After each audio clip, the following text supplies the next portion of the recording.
Yeah, hello, campers. Mark here. The purpose of this video is going to be to talk about access to files in your Google Drive. By default, when you create a Google document, it is locked, and the only one that can see it is you until you share it. So let me show you an example of that. If I create a new blank Google document, give it a name, I'm going to call it access. And when I go to share it with somebody, notice that it's restricted, it's locked. So let's talk about the things that you can do. So anyone with the link, so now I'm going to switch it to anyone with the link can view it, which would mean I could continue making changes to this document and they would be able to see them, but know that at any point they could make a copy of it and make their own changes.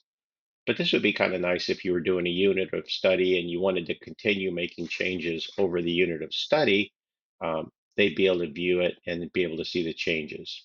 You can change it to commenter, which means they can comment on your document, but they can't make any changes to it.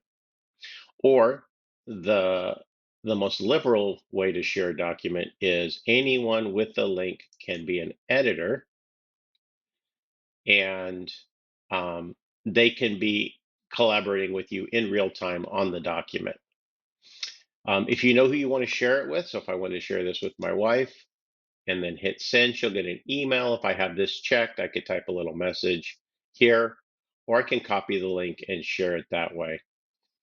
So those are the different permissions, starting with viewer. All they can do is look at your document. Commenter, all they can do is comment, make comments in your document. Hey, you need a period here, or you might consider reworking this paragraph. It's very confusing. They can comment on it. Or editor, they can actually start typing on your document as soon as you give them that permission. So continuing on with the theme of access, when you're in your Google Drive and you click on the search button up here, what Google's going to do is it's going to suggest some things. So it's suggesting that I might want to look for this document or this folder, alumni letter. It's just based on an algorithm that Google runs. Or if I click on the filter right here, then I can be more specific and in finding files in Google Drive. With respect to access in Google Drive, next I want to talk to you about Move To. So to get started, you click on these three dots here, and then you'll see Move To. So here's a file I recently created. If I click on the three dots over here and choose Move To, within Google Drive, I can move it to this folder. And now, when I click on that same document, here it is, Access in Google Drive, I can see that I successfully moved that. So that's a way that you can organize files within your drive. If you want to see the breadcrumbs, so in other words, that it's where it is in your Google Drive, these are the breadcrumbs for this file, my drive, and then it's in a folder called Access in Google Drive. So those are kind of like what are known as the breadcrumbs.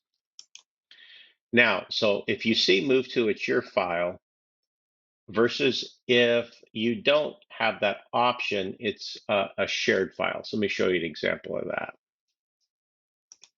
So when I click on this folder, see, I don't have Move To. That's because this is a file that's been shared with me. So what Google came up with is you can add a shortcut to your drive. I can put that in the same place.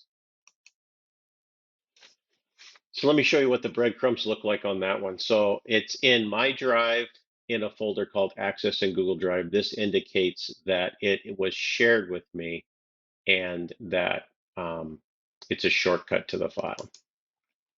So Move To is it's your file versus shortcut, it's a shared file. Now, any file that's living in two places will have a shortcut icon on it as well. That's something that Google did in June of 2022.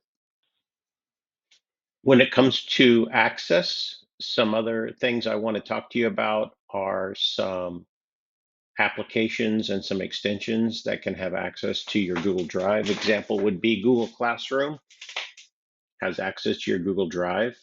So they have permissions. Those are granted by you when you sign up for Google Classroom. Pear Deck is another example. Screencastify has access to your Google Drive and has permissions. Apps and extensions that you've chosen to add will have access to your Google Drive. It's really important to not rename those folders for apps and extensions, because that's how they know where to put your work that you've created. If you get a notification that you're getting low on storage, a trick that you can do to make sure that you don't run out of storage is in Google Classroom. Make sure you return all student work. I'm talking about on a personal account, not necessarily uh, on a school account, because that's going to be managed by your administrators. So just these apps and extensions can have access to your Google Drive. Just want to make sure that you're aware of that. And then finally, some other things that have access are priority. And Google predicts some important files that you might want to look at. And this is an algorithm. And then workspaces. Those are not available in personal Google accounts. Those are only available on like your district's accounts. But just know that they can have access. That's how Google's determining that it thinks that they might be a priority file as well as a workspace. What that would do is just create some Google files for you that you can have in a workspace. And let me just show you how that works real quick. Here's my district account. And if I go to Google Drive,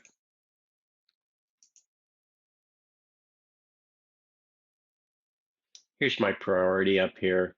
Google's just kind of suggesting that this might be something that is a priority to me. So Google has access to these files. And then I can view that workspace. It will add these two documents that it thinks that are a priority to me and that I might want to make a workspace. Can add additional files to it. So if there's like 3 or 4 or 5 or 6, I can add up to 25 files that I want. I could add this one to it. Let me move this out of the way so you can see. When I click on insert and then done, then I've got a workspace here that when I click on it, I've just got those files real quick that I can access to. So that's only available on your district Google account, and they do have access as well in Google Drive.